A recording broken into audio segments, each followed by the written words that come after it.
Aerith from the FF7 Remake is here. I know, more FF7 stuff, but she's going to bring a unique combination of healing and damage, support, all of that great stuff for you guys out there. Fantastic flex character, but should you actually go for her, guys, we'll be tackling her as well as Rufus Shinra and the two new Neovision Awakenings for the old Cloud as well as the old Red 13. So strap in, guys. We're going to try to get through here together. Thank you guys so much for joining us here again, and support via Patreon as well as the YouTube channel membership system, so that helps out a ton. But with that being said, let's go quickly check out Rufus Shinra here. His TMR is the Shinra clothes here that he has access to: 30 attack, 24 defense, makes you immune to sleep, and then gives you a special effect here that increases your attack by 30% when equipped with the old shoot pow pow weapon type here. So pretty decent Trustmaster reward. There's a lot of these sort of body pieces now. We had the Super Trustmaster reward for Adam Jensen as well as the FF7 remake version of Barrett Wallace. This is the weakest of the three of them, but it also is the most easily accessible. So if you guys get this and you are using that weapon type, you'll probably end up using this body piece. His Estimar is the new boss, giving you 60% attack when equipped with that weapon type, as well as 50% additional true dual wield. So this one's okay. It's kind of underwhelming as far as the Super Trustmaster reward goes for me.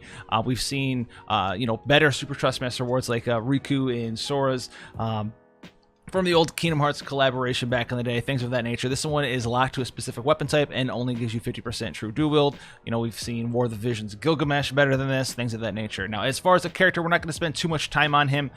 He's a LB damage character, so if you are using him as a damage dealing character in the Neovision's meta, that's pretty much what he does do down here with the bright lights. It's going to be a 32.5 times mod with ignore 50% defense, and it is a single hit chain finishing skill, and then the next turn it's going to cure attack break on him if you have that, and it also is going to give you triple cast for that turn as well. As far as a character though, he doesn't really do anything super crazy. He has a little bit of utility here. He's got boosts to lightning, physical, and magical damage for himself. His chaining capabilities aren't super insane either. Very low mods, 6 times, 7 times mods here and there. We do have absolute mirror of equity skill here with the akimbo here, and it's going to be 8 hits because it's AT chaining frame family, 5 mod on the first 7, then a 10 times mod on that final hit. This will get boosted up a little bit through some of his other skills, but it's nothing going to be, super insane compared to other Neovision characters. He does have a little bit of utility here that you can unlock with heal, which is going to give him 150% defense buff as well as 30% damage mitigation. It's going to unlock Corkscrew, Subdue, Whirl Whip, and Hound Barrage, which are going to be some neat skills for you to go over here. 70% defense break on Corkscrew here with 200% high tide for your party here. Combat Load Plus here is going to give you some damage bonuses, 5 times mod increase here to his chaining skills. Still doesn't save them, does give 10% lightning, physical, magical damage buff for 99,999 turns to himself. And we have Let's Make It a Night to Remember here, Absolute Mirror of Equity, 3.5 mod, ignore 50% defense on the first 7 hits, and then a 14 times mod on that final hit there, increasing the LB gauge by 15. He also does have an 80% all break here, attack, defense, magic, and spirit, but it's only for a single turn, and you have to use Subdue beforehand. So he's an okay character. He's not particularly amazing. Usable is what I would say to him. He does not stand out, right? Everyone has access to NVT as a damage dealer, and his support stuff isn't super out there. So with that being said, let's take a look at the main thing everyone's here for. Aerith from the FF7 Remake Neovision based character is the Neovision form, so when you get her, she'll already be there. No needing duplicates to 7-star awaken her or anything of that nature. You'll just need to get access to some of her shards so you can EX +1 her as you do with all the other Neovision characters. Her TMR is a prayer to change the future. 40% magic, 20% spirits, fire, ice, lightning, and light resistance of 15%. All in all, it's a pretty decent Trustmaster reward. It might help you out when you need these specific resistances, but outside of that, it's nothing super special there. But you'll get it, and you'll use it until you get access to her super TMR. It's going to be some clothing here. Aerith's clothes, 28 defense, 80 magic, and 70 spirit. And it has the effect of Snappy Dresser, which gives you 50% true double hand magic. So true double hand magic, very strong.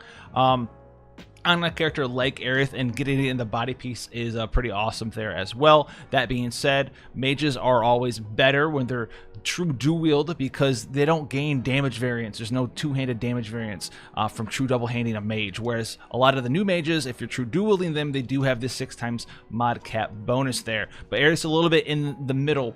She's going to do less damage than those 6 times mod cap characters, but she's not just a damage dealer, so that's why her damage is a little bit toned down in comparison to future Neovision characters. If you want something like this with the healing capabilities, you have to pay that price, and that's where you pay it there. Her vision card is the Planet's Whisper here, though. This is going to help you out. It's going to give you both magic and spirit at the same time. It's going to give you flat magic and spirit that are added to your base stats, and then as you level it up, levels 3, 7, and 10, you'll get 25% additional magic and spirit. So it's really helpful on her. It's going to be the card you're using on her 100% of the time, I would say, because she does want both of those stats. So let's check her out here. Her Brave Shift is available on turn 1, and it is the duration is just infinite turns. You'll never get forcefully shifted out. You'll only get shifted out if you want to leave it on purpose here. The cooldown to re-Brave Shift after you leave Brave Shift is 2 turns, though, so keep that in mind. Weapon selection, staves, rods, bows, as well as maces, armor selection, hats, clothing, as well as the good old robes there for you. Now let's take a look at her kit here. So we have white healing, FF7 Remake. It's a little bit lower than the Kiraja multiplier, but keep in mind, though, this is going to be Neovision stats. You're going to have much higher spirit than any other healer that's not a Neovision character, so this is going to help you heal just as much as a Kiraja would heal. If you have, you know, the spirit gear and you know, you get her potted and things of that nature, it's going to heal for us ton still. She has White Resurrection. Fully KO'd allies are all resurrected to full health. Loving Wind is a pretty powerful, but nothing super crazy, honestly, HP regen over time. Then we're going to have her first Brave ability, Tempest, from FF7 Remake. It's going to be a Chaos Wave Awakened skill. It's a non-elemental. First 7 hits are going to be a 10 times mod. That final hit is a 50 times mod, and it also heals all allies as well. So this is very reminiscent of the very old Ashe, 4-star base Ashe that would both heal and do damage at the same time. This skill can put out, you know, a little bit of damage, help you get in there, and also heal at the same time. So if that's something that you want, right, just your healers doing damage and healing at the same time, this is something that you could use that way. It is non-elemental, but it is Chaos Wave Awakened still, so you can still chain this with another Chaos Wave Awakened character. You're not going to be getting the element chain bonus. You're not going to be getting any sort of elemental imperil bonus on Aerith because it is non-elemental, but you will be healing your team up as well. And this is going to be helpful if you're trying to use some sort of chain finishing mage in the future, right? Like if you're still running around like Roy Mustang or you know, Grimlord Sakura, or not Grimlord Sakura, the new one, the Delta Star Epsilon whatever Sakura sort of character. You could use that sort of Chaos Wave Awakened support chaining aspect. And then we're going into Physical Liberation here. HP heal that cures all status elements. Next turn, it's going to auto cast a stronger version of the skill that also cures all status elements there. Mental Liberation is MP restoration, and then auto cast MP restoration next turn as well. And this skill also cures attack, defense, magic, spirit break, stop, and charm. The auto cast also cures those same exact status elements as well as those same exact breaks. So she doesn't really have the capabilities of the old the healers, the traditional healer kit where she makes your team immune to stuff, but she's very good at removing it because she just has a skill that removes it. And if you predict the enemy to stop you, predict the enemy to charm you, and we do get some of these bosses who love to do the old, you know, remove all your buffs, imperil your resistance to a certain status element like stop or charm, you could go ahead and use Mental Liberation, and it will autocast that for you, you know, take it off your tank or something of that nature in a circumstance like that. Now we have Cetra Re-Raise here, which auto revives. 30% HP auto revive is going to be cast on her as well as one ally of your choice, so that's going to help you out there. She also has Lustrous Shield, which is a spammable 5,000 HP barrier to herself and a single ally. On top of that, it's going to be magic mitigation of 45% for 3 turns to your entire party. So you can use Lustrous Shield a couple of times if you want to have 3 different players, 3 different units on your team with that 5,000 HP barrier.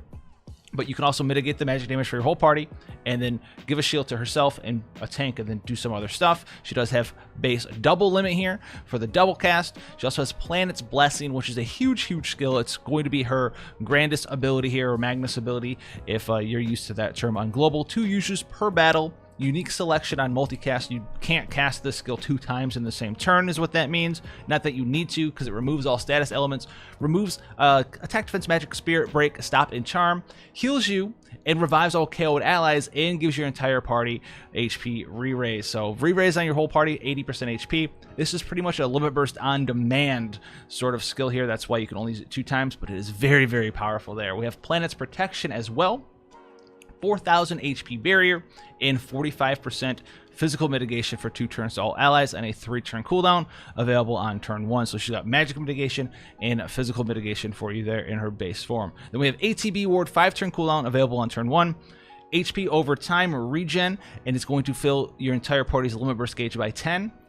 The following 2 turns, it will auto-cast an LB gauge 10 fill to your whole party. So this is going to give you 30 LB gauge over the course of a couple turns here. And this could help you guys get those limit bursts off to do back-to-back limit bursts if you have some other characters that have some LB gauge fill for you there. Now for passives here, she's going to be in this form primarily a supporty-ish type character, more of a healer in her base form. The damage dealing is really in her secondary form here. So she's, you know, not super tanky, but she does have quite a bit of HP and spirit. And if you have that vision card on, you're going to get even more spirit. So you just have spirit, and spirit, basically. A little bit of magic here, and she does have 100% true double hand of magic in this form, 75% a demon killer.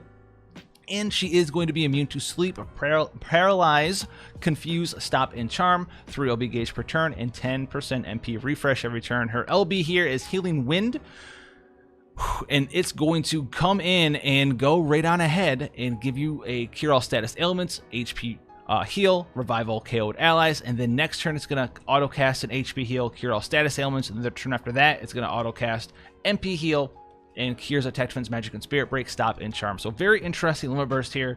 It's going to help you sort of not just reset in you know, on the turn you cast it, but it's going to keep you healing over time, which is going to be pretty useful with these auto cast abilities that she has with this limit burst here, with the ones that we talked about, with her spammable shields.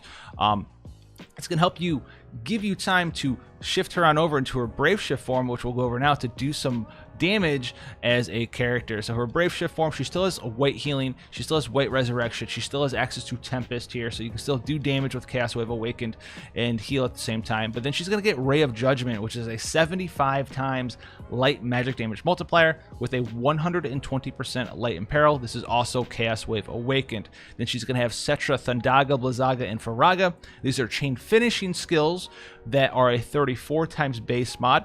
And she's also going to have Sorcerer's Storm, which is a chain finishing 36 times light magic damage mod that also heals your allies there. So she does have access to not just light damage, she has fire, blizzard, and thunder damage on top of that, but her main damage element is going to be light because she has her own light imperil. She also has access to triple limit in this form here for you guys for that triple cast action, so you can do bonus damage, maybe get in some cheeky heals and doing damage at the same time. And then she's going to have Fleeting Familiar here, and this is another thing that is going to make light her main damage source. So it's going to give her a 5-turn light magic and physical damage buff of 15%. We've seen this with New Vision characters. We've seen it with CG Kuja, 15% more light damage. That's why she's predominantly wanting to cast light. But on top of that, she's going to get either a 15 or a 10 times mod increase to her different skills here, the Cetra, Blizzaga, Faraga, Thundaga, Sorcerer's Storm, things of that nature, and then a 10 times mod increase to, she does have bonus versions of the Cetra skills that are plussed that she will also unlock there. So this 10 times mod also is going to come in and bring up your Ray of Judgment mod here to 75. It also will buff up not just the Cetra skills or the Ray of Judgment skills, it will also buff up Tempest by 15 times. So this Tempest mod in this form isn't going to be just a 60 mod, it's actually going to go all the way up to a 90 mod, which is very strong, but remember it's a non-elemental skill, so no imperils are to be taken advantage of there. Now we also have Arcane Ward here. in Planet's Protection. So we talked about Planet's Protection. She had this in her base form. She keeps it in her Brave Shift form. Arcane Ward is unique to her Brave Shift form, though. 300% magic buff for 4 turns, and it also is going to unlock quadruple cast for her, and as well as Cetra, Blizzaga, Faraga, and Thundaga plus. So let's go ahead and look at the plus versions here for you guys. And here's the big kicker here. The Faraga, Blizzaga, and Thundaga plus versions, they come with their own imperils of 120% for both fire, ice, as well as lightning. And they're also going to be 2-hit skills. 2-hit skills. The first hit's 30 times mod. The second hit is a 30 times mod. So total of a 60 times mod there. But remember that these are also going to be receiving a 10 times mod increase because this hits 2 times. They're going from a 60 mod to an 80 mod. So very flexible with her chain finishing here on the Faraga, Blizzaga, and Thundaga plus versions. Also has access to that quadruple force here, so you can get in there. You can chain yourself up if you want to, if you're using 2 Aeriths. Get in there, a friend Aerith and your own Tempest 2 times, and then chain finish, you know, maybe a couple times with your Thundaga, your Cetra plus skills. We'll call them the Cetra plus skills. Now her LB here, Ancient Force in her Brave Shift form. Not my favorite thing. It's fire, ice, and the lightning magic damage all at the same time.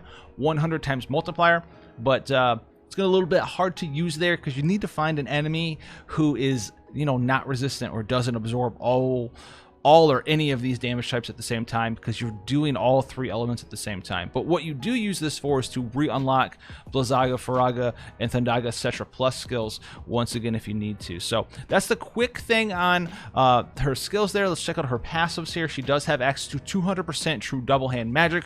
She does get a bonus magic in this form, you know, like every other Neo Vision character, getting up to 200% of her offensive stat there. She does get a 5 times mod increase to the Tempest skills that we talked about on top of that. So it's going to take that from a 90 mod buff all the way to a 100 mod buff, so you can do some nice non-elemental damage if you want to do that while healing. She still is immune to stop, paralysis, sleep, charm, confusion.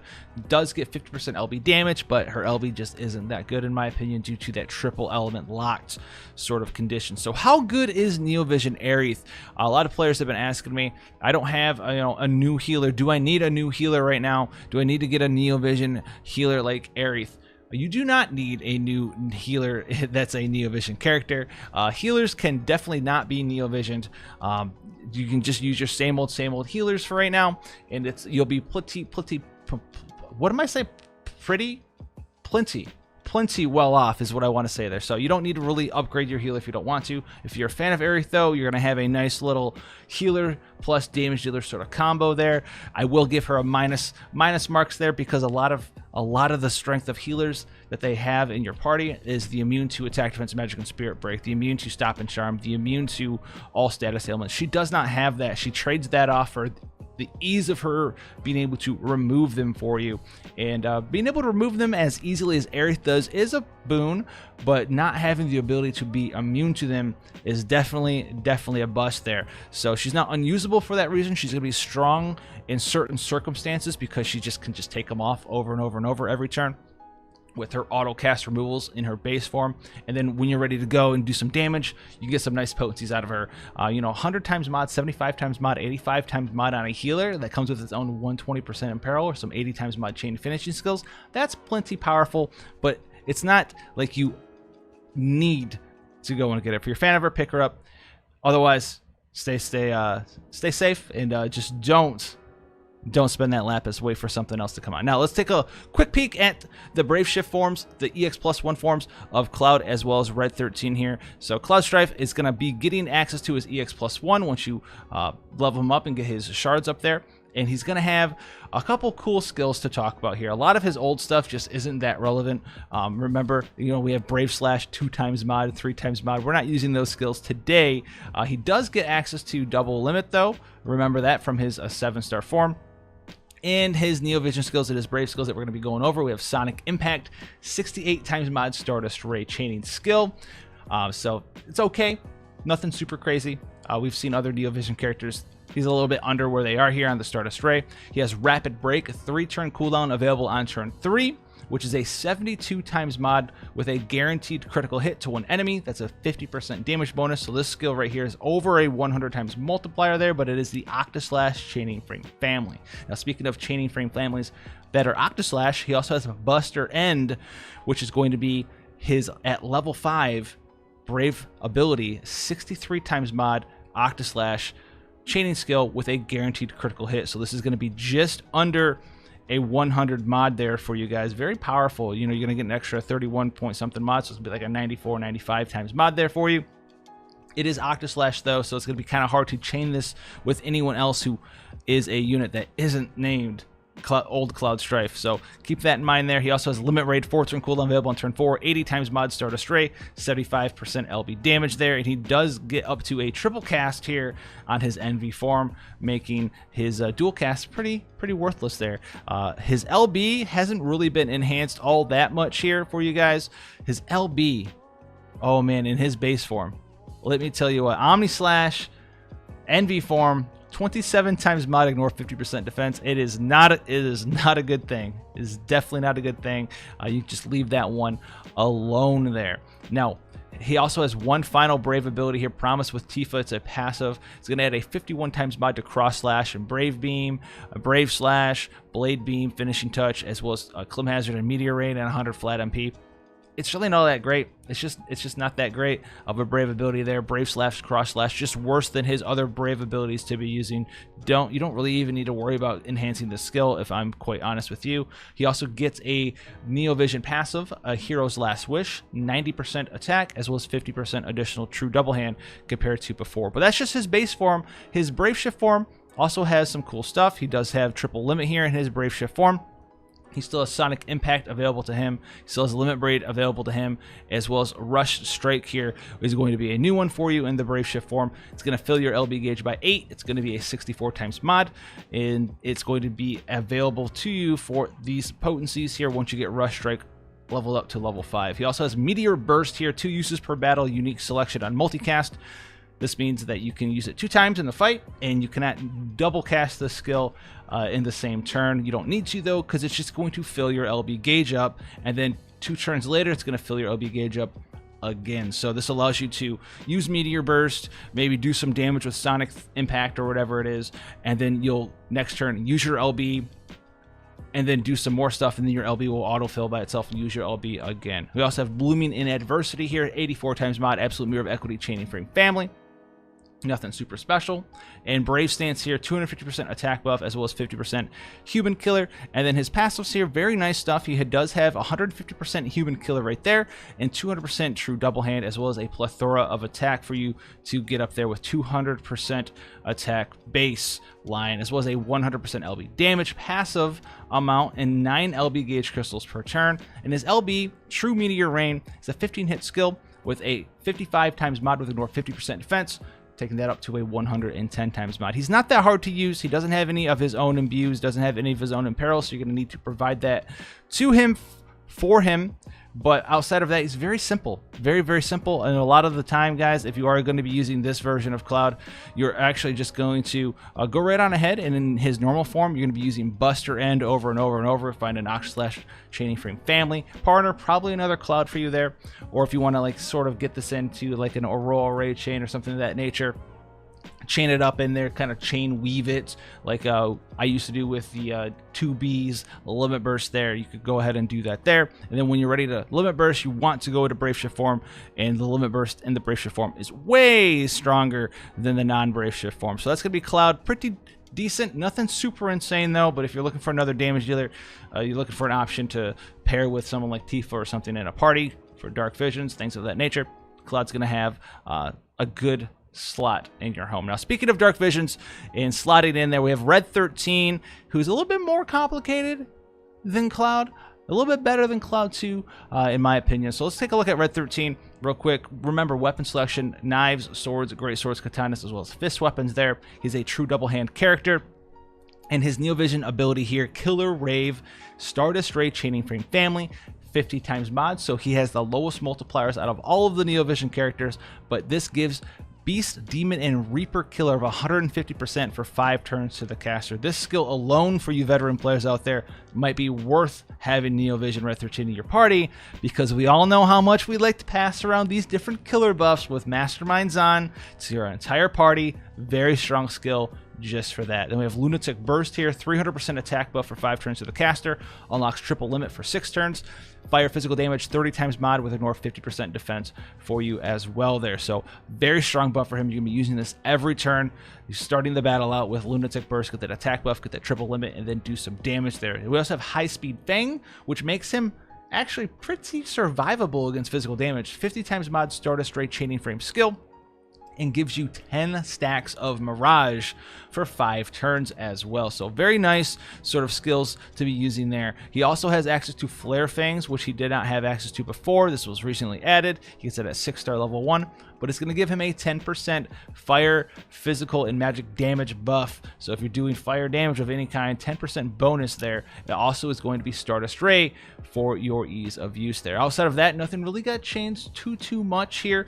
His passives, though, we have Planet's Wisdom here. It's going to give a 50 times mod increase to Spirit of Seto, which is his 4-turn cooldown available on turn 4. It's going to take it from a 40 to a 90 times mod. It's going to give you a 50% LB damage buff for 3 turns to the caster.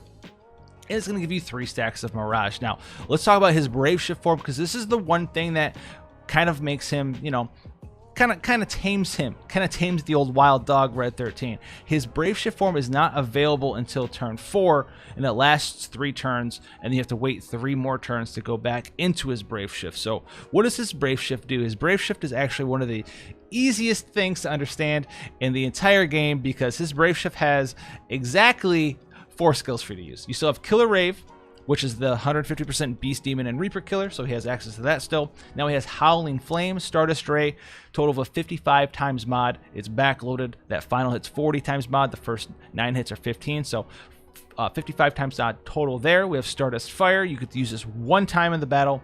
40 times mod, ignore 50% defense there, so total of an 80 times mod. Kind of underwhelming for a Magnus ability. And then he has Crimson Roar. Stardust Ray, 50 times mod, fills your LB gauge by 15. Now his passive selection here, you're going to notice sort of how strong this side's going to be. He still has 200% true double hand here. He has a plethora of attack, again 230% base attack. He has 200 passive base LB damage, 150% high tide, and self-fill that LB gauge a lot. He also has a lot of MP recovery for you to be utilizing there on top of that. So what is his LB looking like? It's Howling Moon plus 1 hit, so pretty easy to chain finish with there. Costs 30 LB crystals. It's a physical damage 55 times mod with ignore 50% defense, so a 110 times multiplier again. Also is a 120% fire and peril.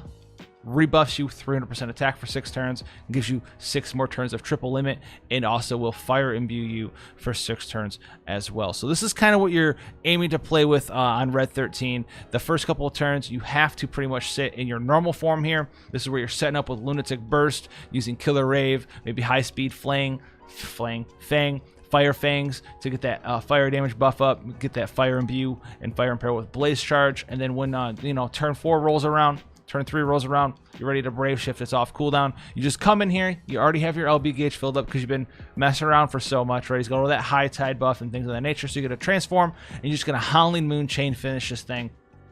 Big LB damage, pretty easy to gear for him. He's going to have 150% killer buffs against those different enemy types that we were talking about, whether it be a demon or a beast or a Reaper monster. And then after that, you've expended that LB gauge. You have 2 more turns left in your Brave Shift form. You're just going to double cast Crimson Roar and then use like Stardust Fire or Killer Rave again to do some damage there and chain up that turn. But Crimson Roar double casted, remember this gives you 15 LB gauge each time you cast it, so use it 2 times. It's going to fully fill your LB gauge up again, and you're ready to chain finish with him again. So he's a very bursty character, and he is best off when you're fighting beasts, demons, and reapers. His one weakness is he's pretty much fire locked. Howling Flames, fire physical damage. Stardust Fire is fire physical damage. Crimson Roar is fire physical damage. His LB isn't fire physical damage, it's just physical damage, but it will, after you use it, imbue you with fire. So you get 1 hit off if you don't want it to be fire damage, so you can still use him in Neo Vision, not Neo Visions, but in Dark Visions if you want to go ahead and do that there. It's still a thing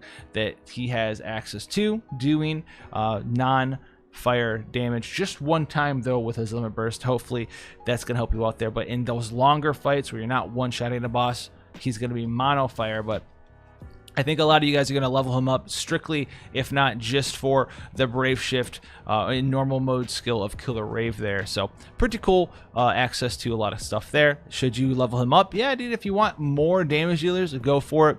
Tifa still outperforms, you know, pretty much everyone, but get those killer buffs ready for your team and get ready to go there. So that's going to be Cloud Red 13, as well as Rufus Shinra and Aerith from the FF7 Remake. Thank you guys so much for coming and hanging out here once again. Stay safe, and until then, I'll see you guys in the next one. Take care, guys.